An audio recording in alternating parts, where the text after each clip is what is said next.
ஒரு ப்ளவுஸில் வந்து நம்ம லைனிங் ப்ளவுஸில் தான் வந்து இன்விசிபிள் ஷோல்டர் வந்து பண்ணிகிட்டு இருந்தோம். ஸோ இது சாதா ப்ளவுஸ்லேயும் இந்த இன்விசிபிள் பண்ணலாம். எப்படின்னு வாங்க வீடியோக்குள்ளே போகலாம். இப்போ ஷோல்டரும் வந்து நம்ம எடுத்துக்கிறோம். இதில் 1/4 இன்ச்சு மட்டும் மார்க் பண்ணிக்கலாம். 1/4 இன்ச்சு மார்க் பண்ணி அதில் வந்து ஒரு தையல் போடணும்.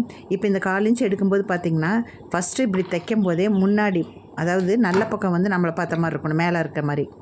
சரியா? நல்ல பக்கம் அது, பேக் சைடும் நல்ல பக்கம் இப்படி இருந்து தான் ஃபஸ்ட்டு 1/4 இன்ச்சில் வந்து நம்ம தைக்கணுங்க. ஏன்னா இன்விசிபிள் பண்ணும்போது அப்படி தான் பண்ணணும். இப்போ இது ஓப்பன் பண்ணி பார்த்திங்கன்னா இப்போ இந்த சைடு கெட்ட பக்கம், அதுவும் கெட்ட பக்கம் வந்துருச்சு. ஓகேங்களா?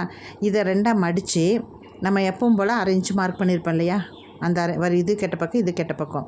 இது கெட்ட பக்கம் இருக்கும்போது பார்த்திங்கன்னா ஒரு 1/2 இன்ச்சு மார்க் பண்ணியிருப்போம் இல்லையா, அதில் வச்சு ஒரு தையல் வந்து நம்ம போட்டுக்கலாம். இந்த வீடியோ பிடிச்சினா மறக்காமல் சப்ஸ்கிரைப் பண்ணி வச்சுங்க. இது பட்டு ப்ளவுஸு இல்லை சிங்கிளாக ஏதாவது இந்த கொஞ்சம் நூலெல்லாம் பிசுறு வர மாதிரி இருக்கும் ப்ளவுஸு. ஸோ அந்த மாதிரி ப்ளவுஸுக்கெல்லாம் நீங்கள் இந்த மாதிரி இன்விசிபிள் பண்ணி பாருங்கள். நீட்டாக இருக்கும், ஃபினிஷிங் நீட்டாக இருக்கும். அவ்வளோதான். இப்போ ஓப்பன் பண்ணி பாருங்கள் எவ்வளோ நீட்டாக இருக்குன்னு பாருங்கள். இது இன்விசிபிள் ஆகிடுச்சு. தேங்க்யூ. பிடிச்சினா சப்ஸ்கிரைப் பண்ணி